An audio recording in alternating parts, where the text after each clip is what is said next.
রাজধানীর হাতিরঝিল থেকে সারা রাহানুমা নামের ৩২ বছর বয়সী এক নারীর মরদেহ উদ্ধার করা হয়েছে। তিনি জিটিভির নিউজরুমে এডিটর ছিলেন বলে জানা গেছে। মঙ্গলবার দিবাগত রাত ১:৩০টার দিকে লেক থেকে অচেতন অবস্থায় তাকে উদ্ধার করে ঢাকা মেডিকেল কলেজ হাসপাতালের জরুরি বিভাগে নেওয়া হলে কর্তব্যরত চিকিৎসক মৃত বলে ঘোষণা করেন। মৃত্যুর বিষয়টি নিশ্চিত করে হাতিরঝিল থানার ওসি সাইফুল ইসলাম বলেন, প্রাথমিকভাবে মৃত্যুর কারণ এখনও নিশ্চিত করা যায়নি। রাহানুমাকে হাসপাতালে নিয়ে আসা পথচারী সাগর বলেন, হাতিরঝিল লেকের পানিতে ভাসমান অবস্থায় ওই নারীকে দেখতে পাই। পরে অচেতন অবস্থায় তাকে উদ্ধার করে ঢাকা মেডিকেলে নেওয়া হলে চিকিৎসক মৃত বলে ঘোষণা করেন। জানা যায় নিহতর বাসা ৭J/২৪ BC কৃষ্ণচূড়া, কল্যাণপুর এলাকা। তার বাবার নাম মোহাম্মদ বখতিয়ার শিকদার। ঘটনার ১১ ঘন্টা আগে সারা তার ফেসবুকে স্ট্যাটাসে লেখেন, জীবন মৃত হয়ে থাকার চাইতে মরে যাওয়াটাই ভালো।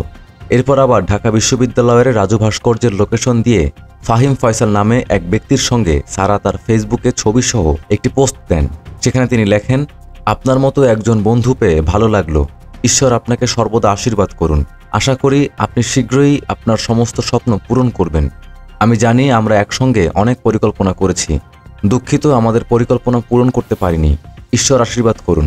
ঢামেক হাসপাতালের পুলিশ ক্যাম্পের ইনচার্জ পরিদর্শক বাচ্চু মিয়া বলেন, আমরা মরদেহটি হাসপাতালের জরুরি বিভাগের মর্গে রেখেছি। ঘটনাটি হাতিরঝিল থানা পুলিশকে জানিয়েছি।